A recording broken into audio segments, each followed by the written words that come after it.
اعوذ باللہ من الشیطان الرجیم بسم اللہ الرحمن الرحیم۔ سامعین اور ناظرین، 1400 سال سے دشمنان محمد و آل محمد علیہم الصلاۃ وسلام یہ پروپیگنڈا کرتے آئے ہیں کہ مولا علی کی حضرت ابو بکر، عمر اور عثمان سے بہت محبت تھی، اور اس کی دلیل یہ ہے کہ مولا علی نے اپنے بیٹوں کے نام ان کے ناموں پر رکھے تھے، جبکہ میں اپنی سابقہ ویڈیوز میں یہ ثابت کر چکا ہوں کہ مولا علی نے اپنے کسی بیٹے کا نام ابو بکر نہیں رکھا، کیونکہ ابو بکر تو کنیت ہے۔ نہ مولا علی علیہ الصلوۃ والسلام نے اپنے کسی بیٹے کا نام عمر رکھا ہے۔ سامعین، آج انہی کی کتب سے حضرت عثمان کے بیٹوں اور بیٹیوں کا نام ثابت کروں گا۔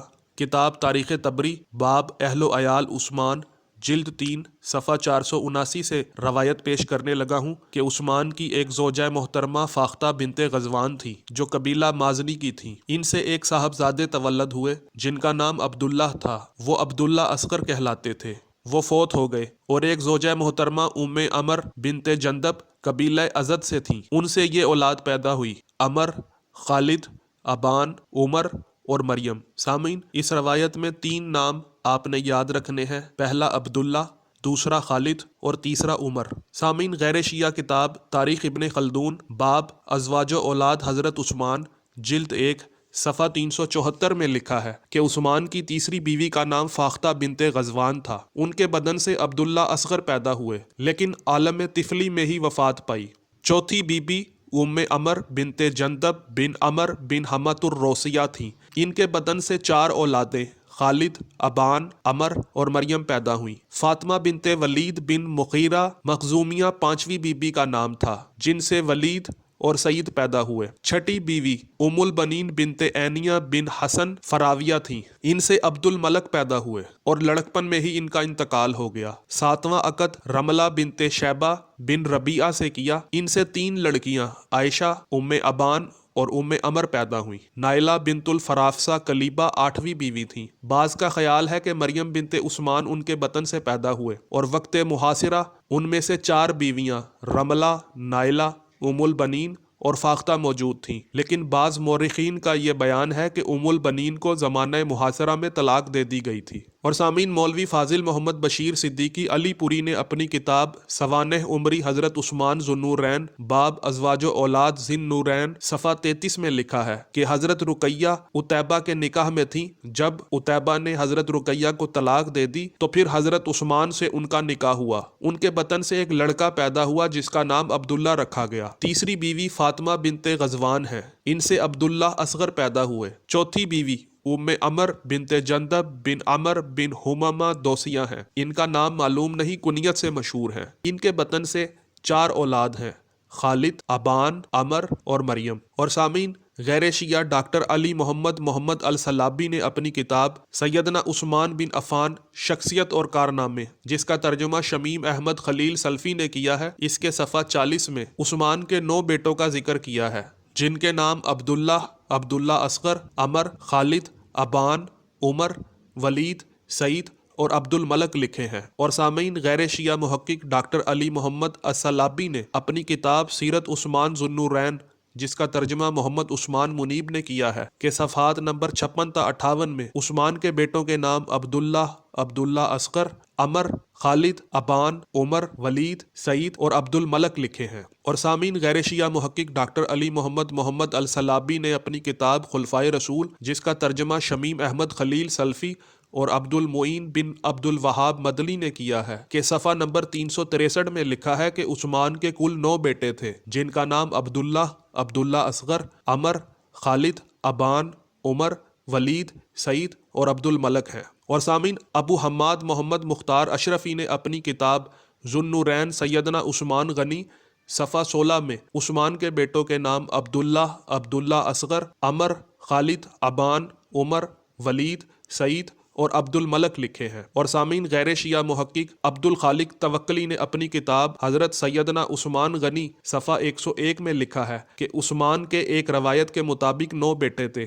جن کے نام عبداللہ اکبر، عبداللہ اصغر، ابان، خالد، عمر، سعید، ولید اور عبد الملک ہیں۔ ناسبیوں سے میرا سوال ہے کہ عثمان کے 9 بیٹے تھے، کیا وجہ ہے کہ عثمان کے کسی ایک بیٹے کا نام بھی محمد، علی، حسن، حسین یا عباس نہیں تھا؟ کیا عثمان کو محمد و آل محمد علیہم الصلاۃ وسلام سے ذرہ برابر بھی محبت نہ تھی کہ اس نے اپنے 9 بیٹوں میں سے کسی ایک کا نام بھی محمد و آل محمد علیہم الصلاۃ وسلام کے نام پر نہیں رکھا؟ اور سامعین، غیر شیعہ محقق ڈاکٹر علی محمد السلابی نے اپنی کتاب خلفائے رسول، جس کا ترجمہ شمیم احمد خلیل سلفی اور عبد المعین بن عبد الوہاب مدنی نے کیا ہے، کہ صفحہ نمبر 364 میں لکھا ہے کہ عثمان کی کل 7 بیٹیاں تھیں، جن کے نام مریم، ام سعید، عائشہ، مریم بنت عثمان اور ام البنین تھے۔ اور سامعین، ابو حماد محمد مختار اشرفی نے اپنی کتاب ذوالنورین سیدنا عثمان غنی صفحہ 17 میں عثمان کی بیٹیوں کے نام مریم، ام سعید،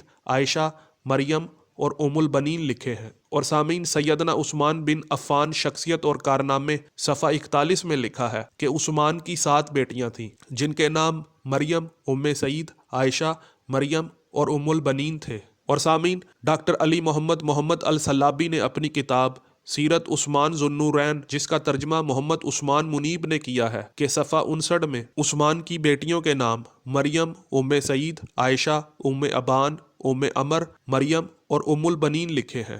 اور سامعین، کتاب حضرت سیدنا عثمان غنی کے صفحہ 101 میں لکھا ہے کہ عثمان کی 8 بیٹیاں تھیں، جن کے نام مریم الکبریٰ، عائشہ، ام ابان، ام عمر، مریم صغریٰ، ام سعید، ام البنین اور ام ایوب تھے۔ تو سامعین، اب ناسبی ٹولے سے میرا یہ سوال ہے کہ عثمان کی ایک بیٹی کا نام عائشہ تو ہے، لیکن کیا وجہ ہے کہ عثمان کی کسی بیٹی کا نام ختیجہ، فاطمہ یا زینب نہیں؟ سوچنے والوں کے لیے اس میں نشانیاں ہیں۔ سامعین، تاریخ ابن کثیر حصہ 8 باب 41 سے 73 ہجری کے واقعات صفحہ 563 میں یزید بن معاویہ کی اولاد اور اس کی تعداد کے ذیل میں بیان کیا گیا ہے کہ ان میں سے ایک معاویہ بن یزید ہے، جس کی کنیت ابو لیلہ ہے، اور اسی کے بارے میں ایک شاعر کہتا ہے کہ میں دیکھ رہا ہوں کہ فتنے کے شروع ہونے کا وقت قریب آ گیا ہے، اور ابو لیلہ کے بعد حکومت اس کی ہوگی جو غالب آئے گا۔ اور خالد بن یزید، جس کی کنیت ابو ہاشم تھی، کہتے ہیں کہ اس نے علم کیمیا حاصل کیا تھا، اور ابو سفیان بھی اس کا بیٹا تھا، اور ان دونوں کی ماں ام ہاشم بنت ابی ہاشم بن عتبہ بن ربیعہ عبد الشمس تھی۔ اور سامعین، یزید کے بعد مروان بن الحکم نے اس سے نکاح کر لیا، اور اسی کے متعلق ایک شاعر نے کہا کہ اے ام خالد خوش رہ، بہت سے دوڑنے والے بیٹھنے والے کی طرح ہیں۔ اور عبد العزیز بن یزید، جس کو اسوار کہا جاتا ہے، یہ عربوں کے بڑے تیر اندازوں میں سے تھا، اور اس کی ماں ام کلثوم بنت عبداللہ بن عامر تھی، جس کے بارے میں شاعر کہتا ہے کہ لوگوں کا خیال ہے کہ جب وہ اساور یعنی بصرہ میں آباد ہونے والی ایک پرانی قوم کا ذکر کرتے ہیں تو وہ قریش کا بہترین اور عمدہ آدمی ہوتا ہے۔ اور عبداللہ اصغر، ابو بکر، عتبہ، عبد الرحمن، ربی اور محمد مختلف ماؤں سے ہیں، اور یزید، حرب، عمر اور عثمان بھی ہیں۔ پھر ابن کثیر لکھتا ہے کہ یہ 15 نرینہ مذکر اولاد ہیں یزید کی، اور اس کی بیٹیاں عاتقہ، رملہ، ام عبد الرحمن، ام یزید اور ام محمد ہیں۔ یہ 5 بیٹیاں ہیں، اور یہ سب مر چکے ہیں، اور یزید کی کوئی اولاد باقی نہیں رہی۔ جی سامعین، آپ نے ملاحظہ کیا کہ یزید نے اپنے بیٹے کا نام عبداللہ رکھا تھا، جبکہ ابو بکر کا نام بھی عبداللہ تھا، اور عمر نے بھی اپنے بیٹوں کا نام عبداللہ رکھا تھا، اور عثمان نے بھی اپنے 2 بیٹوں کا نام عبداللہ رکھا تھا۔ تو اب ناسبی ٹولہ کیا کہے گا کہ کیا یزید کو ابو بکر، عمر اور عثمان سے بہت زیادہ محبت تھی، جو یزید نے اپنے بیٹوں کا نام ابو بکر اور عمر عثمان کے بیٹوں کے نام پر عبداللہ رکھا تھا؟ منافقوں کے سردار کا نام بھی عبداللہ بن ابی بن سلول تھا۔ تو اب ناسبی ٹولہ کیا کہے گا کہ عثمان نے عبداللہ بن ابی بن سلول منافق سے محبت کی بنا پر اپنے بیٹے کا نام عبداللہ رکھا تھا، یا عثمان نے یہودی عبداللہ ابن سبا کے نام پر اپنے بیٹے کا نام عبداللہ رکھا تھا؟ یا یزید کو عمر سے بہت محبت تھی، جو اس نے اپنے بیٹے کا نام عمر کے بیٹوں کے نام پر عبد الرحمن رکھا تھا؟ یا یزید کو عثمان سے بہت محبت تھی، جو اس نے اپنے ایک بیٹے کا نام عثمان رکھا تھا؟ یا یہ کہیں گے کہ یزید کو عثمان سے بڑی محبت تھی، اس لیے یزید نے اپنے بیٹے کا نام عثمان کے بیٹے کے نام پر خالد رکھا تھا؟ سامعین، کتاب تاریخ طبری جلد 4 حصہ اول میں لکھا ہے کہ یزید نے اپنے 2 بیٹوں کا نام ابو بکر اور عمر رکھا تھا، جو چھوکریوں کے پیٹ سے تھے۔ تو اب نعرہ تحقیق لگانے والوں سے یہ سوال ہے کہ کیا یزید ابو بکر اور عمر سے محبت کرتا تھا جو اس نے اپنے بیٹوں کا نام ابو بکر اور عمر رکھا تھا؟ اور کیا وجہ ہے کہ یزید نے اپنے کسی بیٹے کا نام علی، حسن اور حسین نہیں رکھے؟ اب آپ کی منطق سے تو یہ بات سمجھ آئی ہے کہ یزید ابو بکر اور عمر سے تو محبت رکھتا تھا لیکن علی اور اولاد علی سے بغض رکھتا تھا۔ کربلا میں اولاد علی کو شہید کرنے سے تو یزید کا بغض علی و اولاد علی سب پر فاش ہو چکا ہے، لیکن ساتھ ہی ناصبی ٹولے کا پروپیگنڈا بھی بے نقاب ہو چکا ہے۔